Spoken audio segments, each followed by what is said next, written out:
Welcome, traveler. You've reached the quiet edge of the universe, where the stars whisper stories meant to be heard in the dark. Tonight, leave the noise of the world behind as we drift through distant galaxies, forgotten worlds, and futures yet to unfold. Settle in, relax your mind, and let your imagination float among the stars. This is Ready Set Story, sci-fi tales to guide you gently into sleep. Don't forget to like and subscribe for more tales like these. Thank you for listening. The hum in the garage.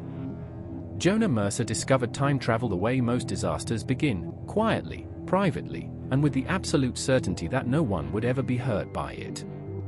The garage smelled of oil, dust, and burned solder. Rain tapped steadily against the aluminum door, each drop perfectly in rhythm with the low mechanical hum filling the room. The machine sat at the center like a coiled animal. Concentric brass rings suspended in a frame of steel, cables crawling outward like veins searching for a heart. Jonah wiped his hands on his jeans and leaned closer. "Just observation," he whispered, as if the machine could hear him. No interaction.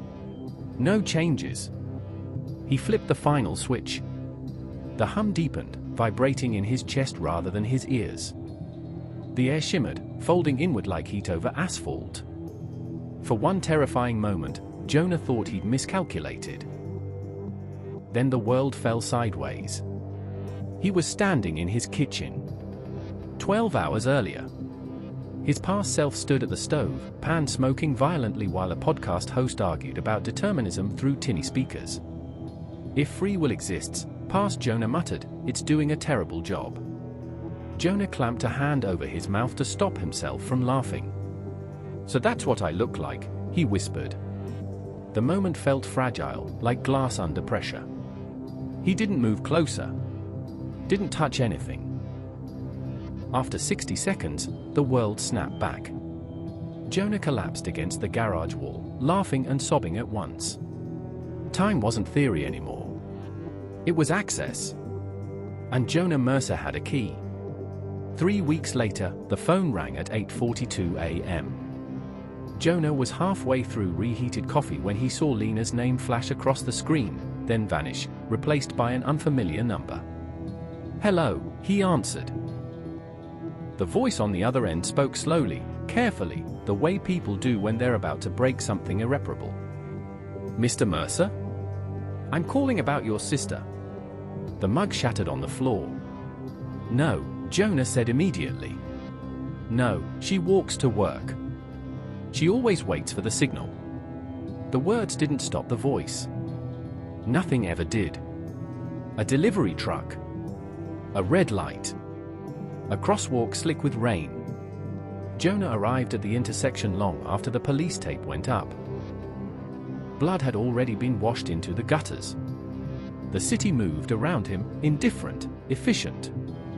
At the funeral, Lena's shoe sat by the door of her apartment, still muddy from the rain she never came home from. The machine waited in the garage. Silent. Jonah avoided it for 4 nights. On the 5th, he stood in front of it, hands shaking. "1 minute," he said. "That's all." The rain was heavier than Jonah remembered. It soaked his jacket instantly, cold and sharp, as he stumbled onto the familiar street. Lena stood at the curb, phone glowing blue against her face, smiling at something he would never know. "Lena!" Jonah shouted. She turned just as he grabbed her wrist. "Jonah? What the hell, are you drunk?" "Don't cross," he said, breath hitching. "Please." She yanked her arm free. "You're scaring me." The truck roared through the intersection, horn screaming like an animal in pain. Wind whipped past them, close enough to tear Jonah's sleeve. Lena froze. "Oh my God," she whispered. Jonah dropped to his knees, laughing through tears. "Yeah. Almost." She stared at him, confused, shaken, alive. "You're buying me coffee," she said finally. "And you're explaining everything." Jonah nodded, knowing he never would. History shifted. And somewhere, unseen, consequences began rearranging themselves. The first week after Lena lived felt unreal, like Jonah had slipped into someone else's life and forgotten to give it back. She texted him constantly now. "Lena, you still alive, Rain Man?" "Jonah, barely." "You?" "Lena, almost died Tuesday, remember?" She laughed more. "She took a different route to work, just until the rain stops," she said. Jonah watched carefully, obsessively, waiting for something to snap back into place. Nothing did. The city looked the same. The news sounded familiar. The sun rose and set without protest. Jonah began to breathe again. At night, he sat in the garage, staring at the machine without turning it on. He promised himself he wouldn't touch it unless he had to. Then the headlines changed. A delivery company announced an internal investigation after a near-fatal incident. Routes were adjusted. Drivers reassigned. Jonah read the article twice, then a third time, pulse quickening. "That's fine," he muttered. "That's nothing." 2 days later, a bridge collapsed during rush hour. 37 dead. Jonah stared at the screen, fingers numb. The footage showed twisted steel, crushed cars, smoke rising into a grey sky. That bridge hadn't collapsed before. He knew it with a certainty deeper than memory. Jonah didn't sleep that night. By morning, he was standing in the garage, hands hovering over the controls. "I didn't kill them," he said aloud. "I saved her." The machine hummed when he powered it up, warm and familiar. This time, he went back a day. The bridge loomed above the river, traffic crawling across it. Jonah stood beneath the structure, eyes scanning faces, patterns, stress points. He found the answer by accident. A maintenance report, misfiled, ignored. A single inspector who skipped a shift because his car wouldn't start. Jonah followed the man home. At exactly 6:12 a.m., Jonah loosened a wire under the hood of the inspector's car, just enough to delay him. The inspection happened. The bridge stayed standing. Jonah returned to the present shaking, nauseous, relieved. The death toll vanished from the news. But something else replaced it. A factory fire. 11 workers dead. The same inspector had rerouted traffic, delaying emergency vehicles by 6 minutes. Jonah vomited into a trash can. The machine hummed. Jonah started writing rules on a whiteboard in the garage. No direct contact. Minimal force. Save more than you cost. The rules made him feel sane. He stopped a mugging by tripping over nothing. Averted a plane delay by spilling coffee on the right technician. Saved a choking man in a diner by coughing loudly enough to distract him. Each time, someone else paid. A woman saved from a fire died in a hospital blackout. A delayed train stranded a man who was later stabbed in an alley. The choking man lived long enough to run a red light and kill 2 teenagers. Jonah stopped watching the news. He still knew. The machine was no longer a miracle. It was a ledger. "Why won't you balance?" Jonah shouted one night, slamming his fist against the brass rings. The hum didn't change. Time wasn't cruel. It was indifferent. And Jonah was starting to understand the worst truth of all. The universe wasn't punishing him for changing things. It was responding. Jonah noticed the first crack in Lena on a Tuesday morning. She was sitting at his kitchen table, stirring cold coffee, eyes unfocused. "Did you ever have a red bike?" she asked suddenly. Jonah froze. "When?" "When you were a kid. I remember chasing you down the driveway. But Mom says you never owned one." Jonah forced a laugh. "Guess your brain's remixing memories." Lena didn't smile. It felt solid. Like a bruise you can still press on. That night, Jonah dreamed of places he'd never been, streets folded in impossible angles, clocks ticking out of sync. He woke with names in his mouth that meant nothing. The next jump made it worse. When he returned, his neighbor greeted him by name. They had never met. "You okay, man?" or the neighbor asked. You look like you just died. Jonah checked the mirror afterward. For half a second, his reflection lagged behind. Time wasn't just changing. It was leaking. Lena started keeping a notebook. Jonah found it by accident on the couch, pages filled edge to edge with dates and questions.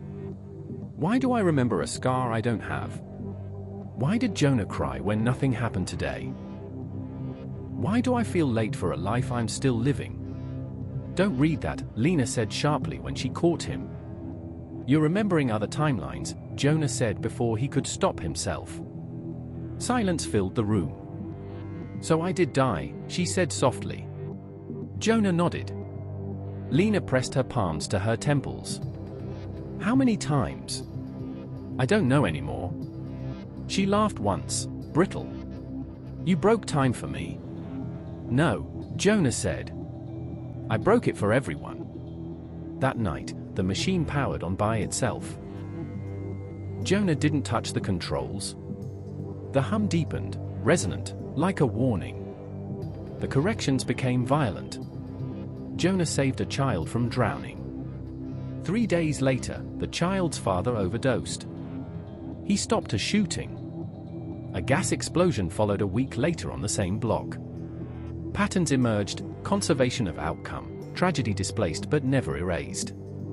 Jonah mapped it obsessively, walls plastered with timelines, red string connecting lives like a crime board. No matter what I do, he whispered, the suffering stays constant. The machine pulsed brighter each time he jumped, as if growing accustomed to him. Or hungry. Lena stood in the doorway one night, staring at the diagrams. You're not fixing things, she said. You're just choosing who hurts. Jonah sank into a chair. If I stop, people die. If you continue, she replied, people die because of you. The hum filled the garage, louder than ever. For the first time, Jonah wondered if time travel wasn't a tool at all. But a test he was failing. Jonah decided that if small changes caused ripples, then maybe a single large correction could quiet the water. He stood in the garage for hours, staring at the machine, calculations layered over guilt. If I go far enough back, he reasoned aloud, before the chain starts, before Lena, before the bridge, maybe I can remove the pressure point. The pressure point, according to every model he'd built, was himself the first activation of the machine. Jonah set the coordinates carefully. Years this time, not minutes. The brass rings whined as they spun faster than ever before, the hum rising into a scream that rattled the walls. Please, Jonah whispered. Just once more. The jump nearly killed him. He landed hard on the garage floor of the past, lungs burning, vision fractured like broken glass. The machine here looked newer, cleaner. Untouched. Past Jonah stood nearby, soldering iron in hand, humming to himself. Jonah watched his younger self with something close to hatred. You don't know what you're about to do, Jonah said hoarsely. He crossed the room and slammed the main breaker down. The machine died instantly. Time convulsed. Jonah felt something tear, not physically, but conceptually, like a thought snapping in half. The world went dark. Jonah woke in his bed. Sunlight streamed through the window. Birds chirped. Everything looked normal. It wasn't. The calendar on his phone read the correct date, but the wallpaper image was wrong, an unfamiliar skyline where his city should be. His reflection in the mirror blinked out of sync. He stepped outside. The street signs were subtly altered. Logos mismatched. A neighbor waved at him with too much familiarity. Morning, Jonah, she said. You heading to work early again? I don't work anymore, Jonah replied. She frowned. Since when? At the hospital, Lena was alive, but not his sister. She introduced him to her husband. Her children. I'm sorry, she said gently, scanning his face with concern. Do we know each other? Jonah staggered back, heart pounding. This timeline hadn't lost Lena. It had replaced him. Jonah discovered the truth over the next 3 days. His name existed only in fragments, old emails, a lease he never remembered signing, a few blurred photographs where his face seemed smeared, unfinished. He had become temporarily unstable. People forgot conversations minutes after having them. Security cameras glitched when he passed. Automated systems flagged him as an error. The machine was gone. In its place sat a burned outline on the garage floor. Lena, this Lena, met him for coffee out of politeness. "You feel familiar," she admitted. "Like someone I dreamed once." Jonah swallowed hard. "I was your brother." She studied him for a long moment, then shook her head. "I don't have a brother." That night, Jonah faded for 3 seconds while standing in front of a mirror. When he returned, he was screaming. Time wasn't erasing him quickly. It was correcting him. Jonah began leaving notes for himself. They vanished. Ink faded overnight. Digital files corrupted mid-sentence. Even memories slipped. He would start a thought and lose it halfway through, like walking through a door and forgetting why. He timed it. Each day, he lost a little more cohesion. His shadow lagged. His footsteps echoed late. People glanced at him twice, then looked away, unsettled but unable to say why. At a grocery store, the cashier rang him up, frowned, then rescanned every item. "Sorry," she said. "System says you don't exist." Jonah laughed, a sound dangerously close to hysteria. "Yeah. That tracks." He began to feel pressure, a subtle resistance whenever he stayed in one place too long, like reality was gently encouraging him to leave. Or disappear. At night, he dreamed of the machine, not as it was, but as it wanted to be. Vast. Everywhere. Less device, more law. Time wasn't angry. It was tidying up. Jonah found the others by accident. A man in a bus station staring at his hands, whispering, "I was supposed to die in '09.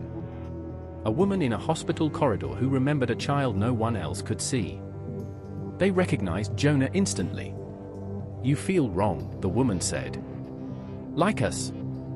They met in abandoned places. Parking garages, condemned buildings, people who had slipped through history's fingers. Temporal residue, the man called it. We're leftovers. Some had caused changes. Others had merely been close to them. All were fading. "Time doesn't like witnesses," the woman said. Jonah told them about the machine.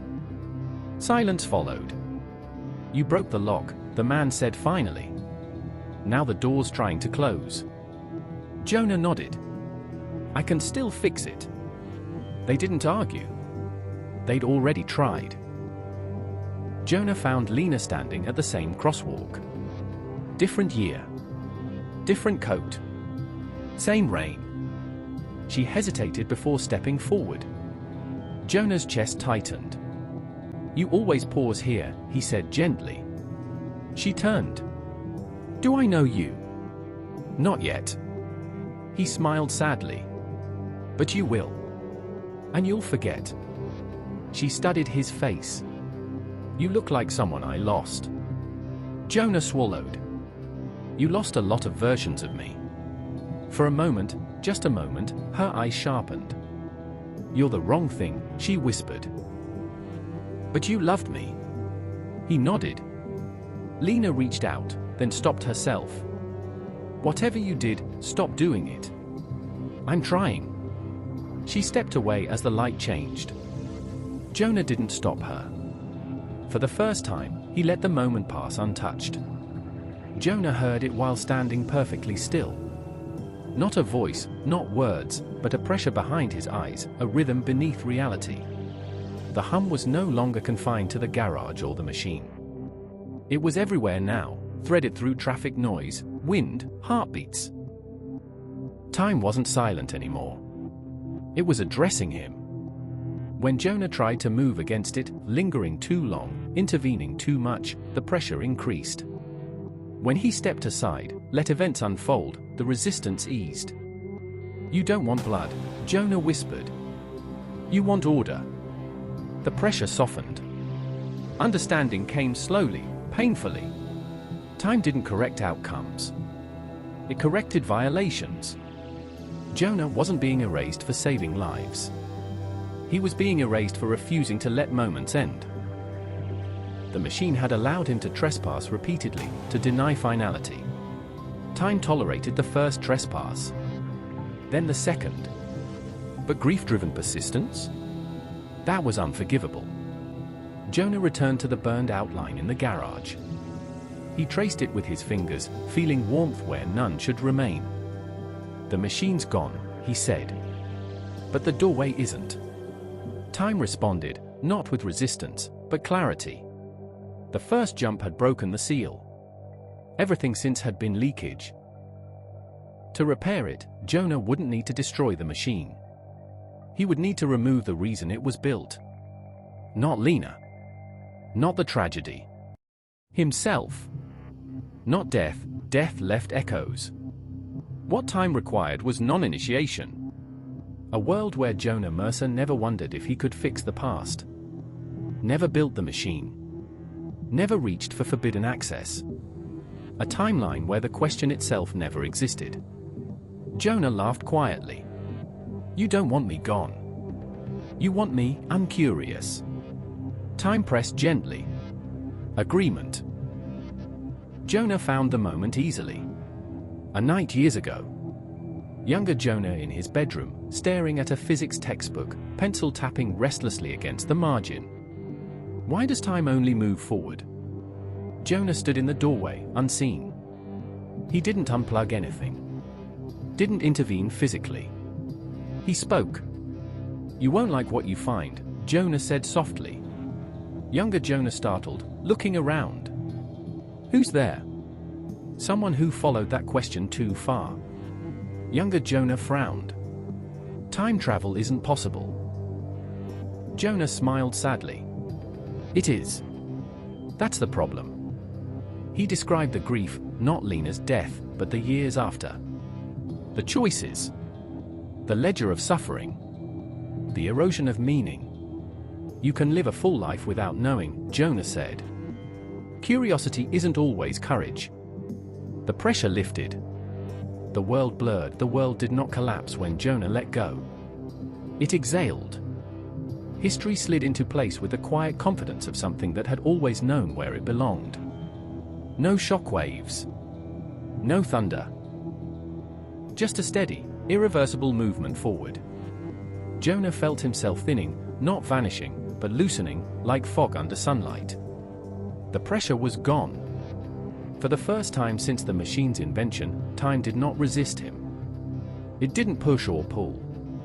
It simply allowed. He walked through the city unnoticed.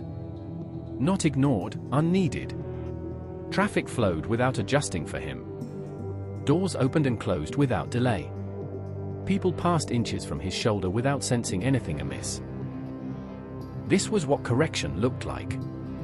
Jonah found a park bench and sat down, hands folded, watching children play. Their laughter sounded complete, untainted by echoes or alternatives. Time wasn't cruel. It was economical. It kept what fit. Lena crossed the park with a coffee in one hand and her phone in the other. This Lena had never died. She looked lighter, unburdened by strange pauses or phantom grief. She laughed at a message Jonah would never read. Jonah stood as she passed. Hey, he said. She stopped. Frowned. Sorry, she said. Do I know you? No, Jonah replied gently. But I know you. Something in his voice made her hesitate. You okay? She asked. You look like someone who just finished something very hard. Jonah smiled, a real one this time. I did. She nodded, oddly satisfied with the answer. Good. Take care of yourself. She walked on. Jonah felt the last thread loosen. The love remained. The ownership didn't.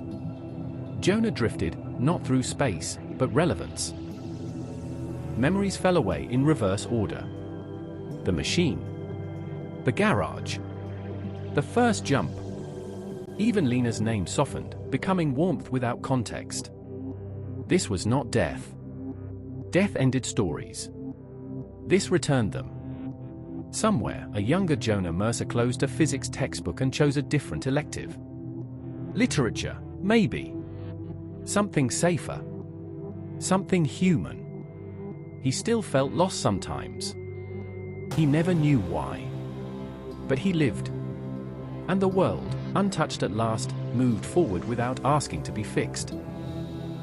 Years later, a delivery truck stopped at a red light. A woman waited patiently at the crosswalk, rain tapping softly against her coat. The signal changed. She crossed safely. No one noticed. Time did. And it kept moving. Jonah Mercer lived a long life. In this timeline, he never became a physicist. He never learned how close equations could come to poetry, or how fragile causality really was. He taught high school literature instead, in a brick building that smelled of chalk and rain-soaked backpacks. He was good at it. He lingered over endings. He asked students why authors chose restraint instead of resolution. Why some doors, once closed, stayed closed. Because consequences matter, Jonah would say, surprising himself with the certainty of it. At night, he sometimes dreamed of machines he couldn't describe, rings turning, a sound like breathing through metal. He woke unsettled, heart heavy, as if he'd forgotten an appointment that mattered more than anything. The feeling passed. It always did. Lena lived 3 blocks from the old crosswalk. She never thought about it much, except on rainy mornings, when she hesitated before stepping off the curb without knowing why. Once, she told her husband, "I get this strange feeling sometimes. Like I survived something I can't remember." He kissed her temple. Everyone feels that. But sometimes, rarely, she dreamed of a man standing just out of reach, soaked in rain, eyes full of relief and apology. She never saw his face clearly. She woke with tears and no explanation. The temporal residue faded. The man who was supposed to die in '09 lived quietly and never mentioned the feeling again. The woman who remembered a child without a name eventually stopped looking for her. Their memory softened into intuition, into caution, into moments of hesitation that saved them in ways they could never trace. Time allowed those fragments. Witnesses were dangerous. Instincts were acceptable. Somewhere deep beneath the structure of reality, the hum persisted, not as a warning, not as a call, but as a boundary. Time did not forget Jonah Mercer. It archived him. Not as a man, but as a proof. A reminder of what happens when love refuses to let go, when curiosity becomes insistence, when endings are treated as errors. The universe did not become safer. It became stable. And stability, it turned out, was enough. No law was ever written about time travel. No paradox ever announced itself. But occasionally, very occasionally, someone would stand on the edge of a breakthrough and feel an inexplicable resistance. A thought that whispered, "Don't." Most listened. Those who didn't never got far enough to matter. Time didn't need guardians. It only needed people willing to accept that some moments are heavy for a reason. That not every tragedy is a mistake. And that the weight of minutes, once lifted, must never be carried again. Jonah walked home from school one evening, his coat damp from rain. A newspaper blew across the sidewalk, snagged on a lamppost. He stopped and read the headline, completely ordinary. Yet something prickled in his memory. A flash, him, standing in the rain. A machine. Lena's terrified face. The feeling vanished as quickly as it appeared. He shook his head. "Just a dream," he muttered. At dinner, his students asked why he sometimes lingered on a line in a poem, or paused over a comma. He had no answer. The knowledge hummed in his mind, unfinished. "Jonah," a student asked, "why do you sometimes act like you know what's coming next?" Jonah froze. Then smiled faintly. "I guess I just like to prepare." He didn't explain the dreams that flickered, barely there, like stars visible only for a second before dawn. Some nights, he thought he heard a faint hum, deep and low, the echo of something that had once existed, something he had touched, once, with reckless certainty. One Saturday, Jonah walked through the city park. Children ran past, adults talked on phones. Everything felt normal. A woman stopped at the edge of the fountain, looking lost. Her eye seemed vaguely familiar. Jonah frowned. "Excuse me," she said, voice trembling slightly. "Do you know about the crosswalk?" Jonah blinked. "The crosswalk?" She pointed, then shook her head. "Never mind. It's silly." Jonah felt a chill. That crosswalk, the one where Lena had survived, still carried echoes. People unknowingly avoided certain risks, followed instincts they couldn't explain. He realized then that even erased choices left imprints, small, invisible corrections that reshaped reality without leaving a trace of the hand that moved them. And Jonah Mercer, though erased from history, had left more than he understood. Back in his modest apartment, Jonah stared at a photograph he had taken years ago. He couldn't remember who had given it to him, or when he had taken it. A younger version of himself smiled from it. The eyes were full of curiosity and reckless hope. He traced the photo with a finger. That version of me doesn't exist anymore. And yet, he felt it. In the way he taught. In the way he lingered over endings. In the faint, inexplicable sense that sometimes, just sometimes, the world was slightly off balance, correct, but imperfect. Jonah whispered to the empty room, maybe some questions are meant to be forgotten. The apartment was quiet. Time hummed faintly, just beyond perception, content that the lesson had been learned. The city smelled of wet asphalt and exhaust. Rain streaked down the streetlights, leaving golden trails on the pavement. Jonah walked slowly, feeling each drop like a memory brushing against him, shapes he couldn't fully grasp, faces he didn't recognize but somehow knew. He paused at the old crosswalk. Nothing had changed, cars rolled past, pedestrians waited. Ordinary. Safe. Yet Jonah sensed the weight of what had once happened here. He remembered Lena's smile, the screech of tires, the terrified press of her hand against his. "No one would ever know," he whispered. "No one except me." A child with a red umbrella ran past, laughing. Jonah froze. Something in the movement mirrored a moment he had erased, a life he had touched. He felt a ripple in his chest, an echo of grief he could no longer claim. The hum wasn't here anymore. But the memory of it lingered, vibrating in his mind like a faint heartbeat. Time had forgiven, but it had not forgotten. Jonah exhaled, letting the rain wash over him. Some things, he realized, left traces that even erasure could not fully remove. That night, Jonah stood at his bedroom window, looking at the skyline. Each window of each building flickered with stories he had never touched. 1,000 lives, unchanged. And yet, somewhere in the fabric of possibility, countless paths branched off, paths he had walked, altered, abandoned. Versions of himself thrived or suffered, remembered or forgotten. He touched the windowsill, imagining those alternate timelines. "I caused pain," he murmured. "I tried to fix it." And still his voice broke. Time had its own way of correcting me. He closed his eyes. The weight of infinite minutes pressed softly against him. Some were endings, some beginnings. Some were tragedies that never happened. Some were joys he never earned. Jonah realized the final lesson: he could not control what was meant to unfold. He could only witness, and sometimes endure. And that, strange as it seemed, was enough.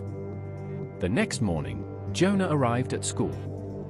Students chatted in the hall, oblivious to the invisible lessons of time that surrounded them. He carried his usual stack of books, a quiet weight of unspoken history pressing in his chest. "Good morning, Mr. Mercer," a student called. Jonah smiled. "Good morning. Remember, endings matter, even when you don't see them coming." They laughed at the cryptic comment, but he didn't mind. He didn't need them to understand. He only needed to remember. At his desk, he traced a line in a notebook. He didn't write formulas, didn't calculate probabilities. He wrote observations. Moments. Tiny acts of attention that shaped the world in ways no one would ever see. The machine no longer existed. The hum no longer vibrated through the garage. But the lessons, the echoes, and the weight of minutes lingered inside him, a quiet reminder that curiosity carries consequences, sometimes heavy, sometimes invisible, always lasting. Jonah Mercer lived in the world that had never been altered by his hands, yet bore the silent wisdom of the one that almost existed. Jonah began noticing patterns no one else could see. A man paused at a street corner before crossing, hesitated just long enough to avoid a falling branch. A woman shifted her steps on the sidewalk, narrowly avoiding a loose bike chain. Jonah didn't intervene. He didn't even know these people, yet the echoes of his choices, long erased, seemed to nudge them toward survival. He realized the hum, the machine, the jumps, they weren't gone. Not entirely. They existed in the gaps between seconds, in the tiny pauses no one noticed. In the park, he watched a boy skip a puddle, and the image of Lena smiling flashed behind his eyes. The memory wasn't painful. It was a lesson. Jonah whispered to the air, though no one could hear, everything leaves a trace, even the things that never happen. The city moved, oblivious. Rain fell, umbrellas twirled, engines hummed, and the quiet threads of his erased interference wove subtly through the day. At night, Jonah's dreams became vivid. He relived scenes from his erased timelines. The bridge collapse, Lena's near death, the choking man, the fire, the factory explosion. Each felt real, tangible, yet he could not intervene. He woke soaked in sweat, heart hammering, and wrote fragments in a notebook he never showed anyone. Names, dates, sensations, each one a breadcrumb from a life that could have been. Time had erased him physically, but the lessons remained, carved into the instincts of others. People moved slightly differently, small decisions kept them safer, but no one would ever know why. Jonah sometimes wondered if these echoes were mercy or punishment. The weight of minutes pressed against his chest like water, heavy but invisible. Maybe this is what it means to exist, he muttered, staring at the ceiling. Not to act. Not to change. Just witness. The hum was gone, but its rhythm lingered in his mind, a faint heartbeat syncing with the city itself. Weeks turned into months. Jonah walked the streets, blending in, unnoticed and unneeded. He began noticing small moments of grace everywhere. A woman paused to help a man pick up dropped groceries. A cyclist braked just in time to avoid a collision. Jonah didn't interfere. He only observed, cataloging the invisible harmony that time had restored. The city had healed itself in ways no machine or human could perfect. Lives adjusted, balances corrected, tragedies averted, subtly. The echoes of his mistakes, and of his attempts to fix them, had left permanent, invisible imprints, but no one remembered Jonah Mercer. He sometimes imagined he could hear the faintest hum of the universe, guiding him to sit quietly, to let things unfold. And for the first time in years, he felt at peace. Jonah noticed the first flicker 6 years later. A street lamp shivered as he passed under it, briefly dimming and brightening, a pulse almost like recognition. He stopped, startled. Nothing else moved, nothing else reacted, but in that instant, Jonah felt the faint echo of what had once been. It wasn't a machine, not anymore. It was the world itself, shaped in tiny, imperceptible ways by choices he could no longer take credit for. A woman walked past him, humming softly. Jonah had no reason to know her, yet her melody tugged at a memory that wasn't his. He blinked. The feeling vanished. He exhaled slowly. They remember, he whispered, more to himself than anyone else. In pieces. Not me. Not my life. But the paths I touched. He continued walking. The city moved around him, safe, orderly, unaware. But every so often, a flicker reminded him he had been there. And time had learned. Jonah taught for decades, never leaving the city. He became the quiet teacher who lingered over endings in poetry, who asked students why some choices mattered more than others. He never mentioned the machine, never explained his knowledge of what could be. Instead, he let intuition guide him, the pause, a suggestion, a story that hinted at consequences. Students remembered him for these small, intangible lessons. At night, he wrote in notebooks that never left his desk. Not calculations or equations, just observations, moments of choice, small acts of mercy, human instinct. Sometimes he'd read old notes, feeling the weight of what they had once implied. The hum of erased time no longer haunted him. It had become a memory woven into the city itself, guiding lives subtly, silently. Jonah finally understood the lessons of time were not for him. They were for the world. In the park, a child tripped over a loose stone and caught himself. A man hesitated, glancing both ways before crossing. A woman smiled at a stranger, avoiding a collision with a cyclist. Jonah watched from a bench, rain lightly streaking the paths. Every action, small and seemingly insignificant, traced invisible lines of influence he had left behind. He could not interact. He could not correct. But the city moved in harmony, as if aware of the echoes of his choices. No one knew why things seemed lucky or safe sometimes. No one remembered a man who had almost rewritten time. But the world carried his legacy quietly, perfectly. Jonah leaned back, eyes closed, letting the rain fall. The weight of minutes remained heavy. But it no longer tormented him. It had become a guide, a memory of lessons learned and lives spared, invisible but enduring. Jonah had stopped counting the years. His hair was streaked with grey, his hands lined, but he still walked the streets as he always had, unnoticed. Sometimes, he saw glimpses of the people whose lives he had touched, lives subtly altered by echoes he could no longer control. A man, running late to work, narrowly avoided a traffic accident. A woman, carrying groceries, stepped aside at the perfect moment. A child paused before chasing a ball into the street. Jonah never interfered. He simply watched, taking silent note. The world was safer, more ordered, and yet entirely unaware of the invisible hand that had guided it. He realized the truth: he would never be remembered, and yet his actions were still written into the rhythm of existence. Time had forgiven him, not by erasing the consequences of his choices, but by folding them into the fabric of reality so seamlessly that no one could trace them back. And that, Jonah thought, was the kind of immortality he had earned. Sometimes, at night, Jonah dreamed of what could have been. He relived moments from erased timelines: Lena's terrified face on the crosswalk, the choking man gasping for breath, the bridge twisting like molten steel.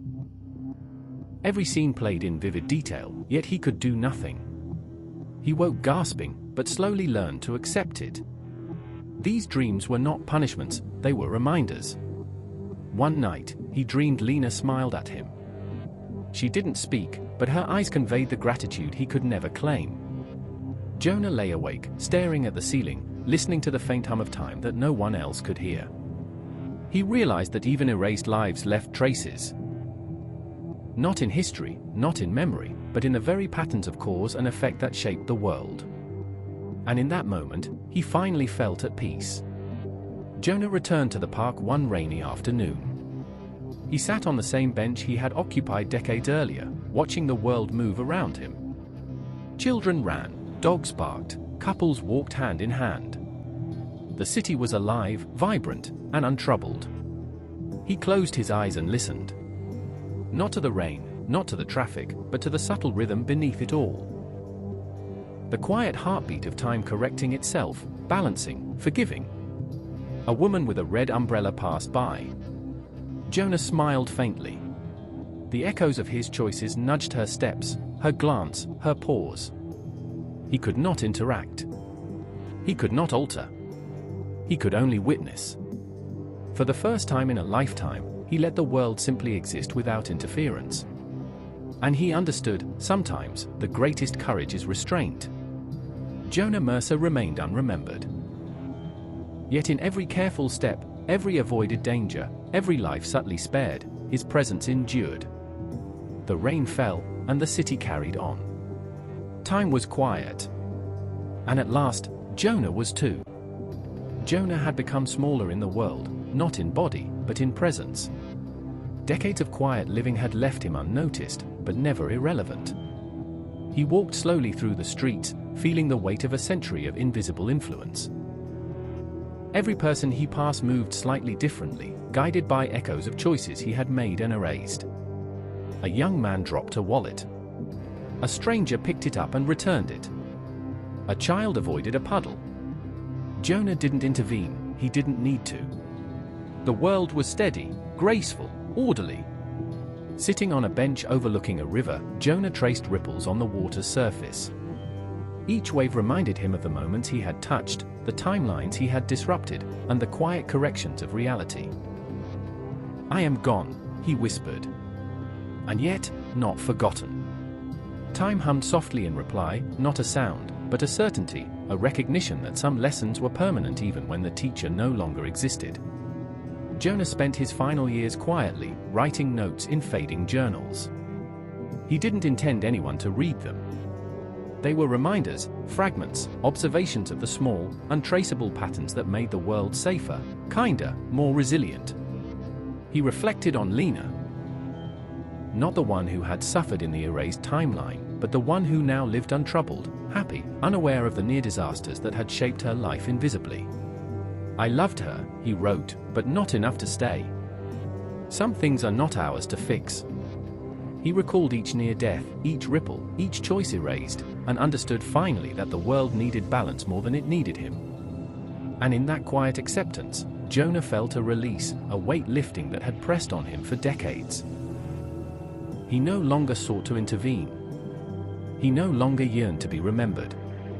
He was content to exist in the spaces where time allowed him, a silent witness to a life fully lived by others. Jonah Mercer passed away quietly in his sleep, unnoticed by the world, as it should be. His body became part of the earth, his presence absorbed into the rhythm of the city he had quietly guided for a lifetime.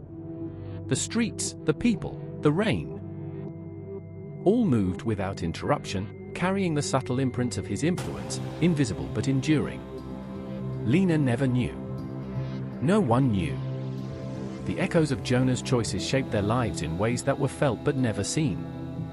Decisions were made, dangers avoided, lessons learned. And somewhere, deep beneath the surface of reality, time hummed its quiet approval. The disruptions had been corrected. Balance restored. The machine was gone, the man who built it erased. But the world endured, wiser, safer, and untouched by the ambition that had once threatened to unravel it. Jonah Mercer had existed.